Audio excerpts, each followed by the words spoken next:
Police saying a teen boy is dead after being shot at a high school football game. What's happening? I have no idea what's happening. What is going on? Oh, we've got people shooting. Oh my goodness, where? I don't know.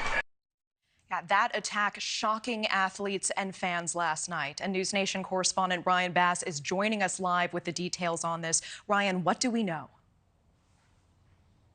Well, Natasha, we know exactly what you talked about there just a second ago, that one teenager was killed, but nobody is in custody as of yet as police continue to investigate. You know, Choctaw is a tight-knit town just outside of Oklahoma City. About 13,000 people call it home. They love their Friday night lights. But tonight, that community is hurting and healing. What is going on? What's happening? I have no idea what's happening. I feel like evil is not within our city. Evil came to our city. Oh, we've got people shooting. Oh my goodness, where? Chaos at Choctaw High School in Oklahoma last night as shots rang out during the third quarter of a football game, sending the Del City Eagles and the Choctaw Yellow Jacket football team scrambling and fans in the stands dropping for cover. 4 people were shot, including a 16-year-old male who passed away. Another adult male is still in the ICU, but stable. The others were treated for their injuries and released. The police chief told me this all started over a heated back and forth. There was an argument that started. We know that shots rang out after that. We don't know what the argument was about. Police say the teen that was killed was not a student of the Choctaw or Del City school systems. Del City's police chief said off-duty officers were at the game providing security and that one of them fired his gun but wasn't hurt. Choctaw's chief said the response from authorities was quick. The other gunshot victim was treated by school superintendent David Reed and the safety instructor.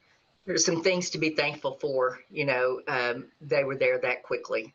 Marshall said they have a description of a suspect, but leads continue to pour in. She said school leaders are meeting to see what they can do differently to better protect players and fans moving forward. We want our students, we want our citizens and visitors to our cities to know that they can be here and be safe. Have a good time, just like what you would expect to have on a Friday night football game.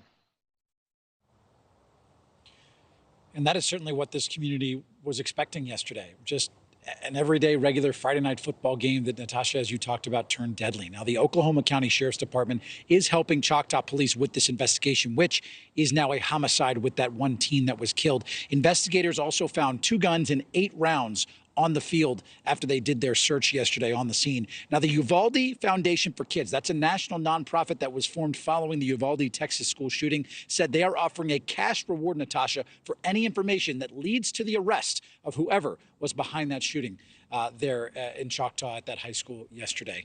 Certainly more information is expected to come out, as the chief told me that they have just started gathering leads and starting to investigate those that are giving them tips, Natasha. Ryan, I appreciate that. And what a devastating event for this community, and one that too many American towns know all too well.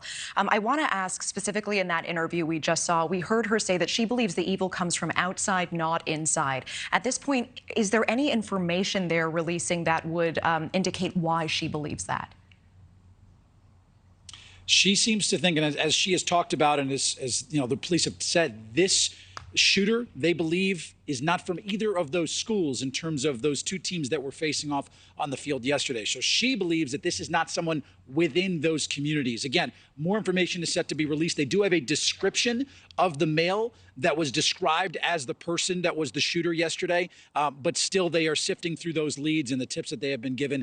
They're not ready to come out and release any more information and details just yet, Natasha. They want to continue their investigation and make sure they get this right and bring that person to justice. Yeah, and I know you'll keep tracking it for us. Ryan Bass with that live report. Thank you so much. Thank you for watching. Go to newsnationnow.com to find NewsNation on your television provider. And don't forget to click the red subscribe button below to get more of NewsNation's fact-driven, unbiased coverage.